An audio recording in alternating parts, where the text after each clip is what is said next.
What's up everyone, Basic Nerf here. Today is March 15, 2013. I'm here to present you with your latest session of Nerf news. Now the blaster pictured on the screen is a newly leaked photo of a blaster called the N-Stike Elite Rapidstrike CS-18. This was posted on a German site. There's also a French listing of it on the same site, and the description roughly translates through Google Translate. Description translated: Rapidstrike, the gun is 100% automatic gun burst fire, up to 3.6 darts per second. Its battery is reduced. It is 75% lighter than the Stampede. For a more personalized, lacrosse is adjustable. Contains 18 darts. Alright guys, so I hope you've been just sitting and taking this all in, because to me, this blaster looks super duper awesome and cool. When they said lacrosse is adjustable, it probably means the stock is adjustable, which you can see there on the white part. Now it doesn't have the traditional N-Stike Elite paint job with the blue and white. It's a lot of blue and orange with a little bit of white, but that's okay. Now there's a lot of things we're going to talk about in this blaster, but for now I'm just going to talk about some of the newer things. For example, the magazine. Look at it, it's clear, you can see the darts through. There was a leaked photo recently of an all clear magazine. Perhaps this magazine comes with a gun. And you can see the darts, they're all blue, but they have black tips. Almost all the N-Stike Elite darts come with orange tips and a blue foam. So could this be a new dart coming? Who knows? Who knows? Alright, now into more of the features and actual usage of the blaster. If you look in the trigger area, there is a second trigger underneath the main one.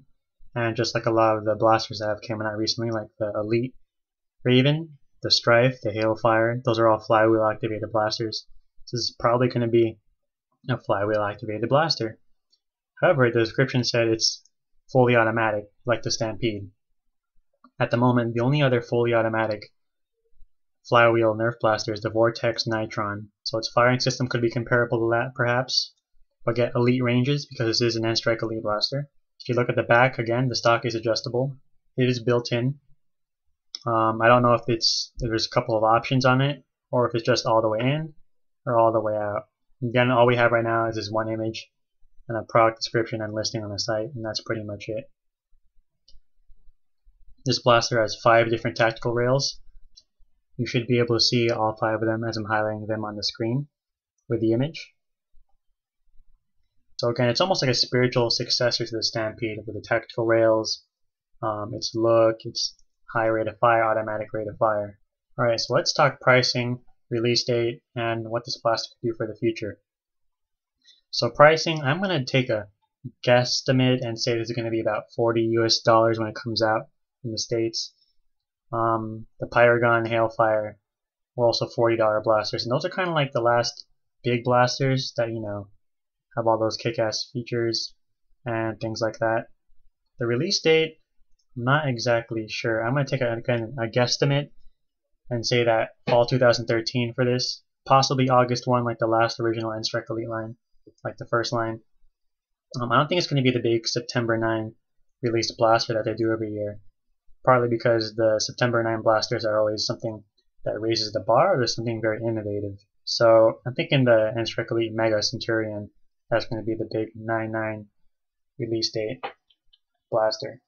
This will probably be the last N-Stike Elite blaster we get for the year, the last planned one. We've already gotten the Strife, Raven, Rough Cut, Triad, Jolt, Reflex, Fire Strike, and Strong Arm all this year. And if you add in the Rapidstrike, that's 9 new Elite products this year. So if they made any more, it'd take away attention from their other lines, and it'd be more costly to promote and sell. Don't forget, the Vortex line is getting a reprint and repaint series this year as well as the Evonix 360, and we've got the Rebel line coming out, as well as the Mega Centurion. Performance-wise, I think it's going to be great. This blaster has a rumored feature that comes with burst fire. My Last Art made a reference to a blaster having both automatic fire and burst fire in his Mega Centurion post before he edited it. So I think this could be the blaster that comes with it, Amongst HVZ players, casual players, I can see replacing the Stampede. It'll get better range of stock, smaller price, increased feature availability. It's got better looks. in some people's opinions. Higher rate of fire over the Stampede.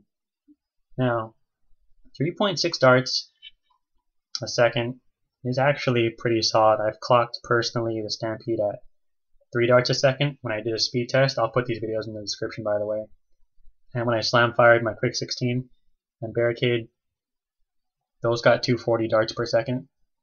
So since this is supposed to be getting around 3.6 darts per second, you take 3.6, multiply it by 60, you've got 216 darts per minute. That's a pretty high rate of fire to go against. Now, if this again is a burst, it's got 3 burst blaster ability, where would it be or how would you activate it? I'm going to take a guess and say that you hold down that secondary trigger underneath the main one, and then pull the main trigger and you get a 3-round burst. I'm just going to guess about that. Maybe it's the other way around where you hold down the trigger, the second one, and you pull the main one, you get your automatic fire. Who knows? Who knows?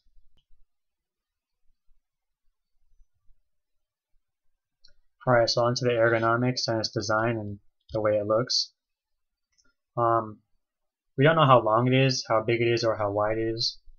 The magwell, the area where you put the magazine, and the clip release look very similar to the Strife. So I think that's a good thing because a lot of people are already comfortable with the Strife and it's already getting a lot of good reviews. Now there's bandolier points / loops, as you can see there. Gives us solid options for a 1-point sling or a 2-point sling. So depending on where you play and how you're going to use the blaster, the loops are going to be very important. If you're using a 2-point loop and you're playing something like HUZ where you need to walk around a lot, a 2-point sling is going to be important to carry the weight of the blaster. If you're playing something like indoors or close quarter combat games, the 1-point sling might be better because you'll be able to switch blasters faster to something like a secondary.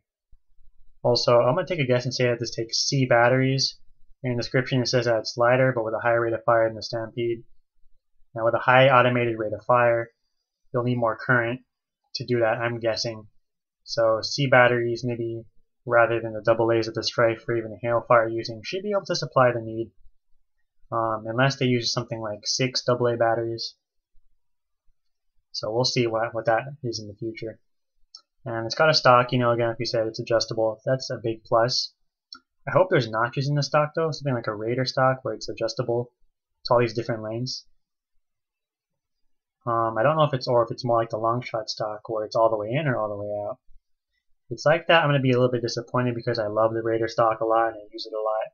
I love its ability, for all the different niches. So hopefully it has something like that. So on this modding performance / potential, not extremely high because it's flywheel. If it was a plunger system, a lot more modders would like that. Again, we don't know the size of the blaster, so maybe you can like reshell it with something. But we'll have to see when it comes out and we get more pictures and information.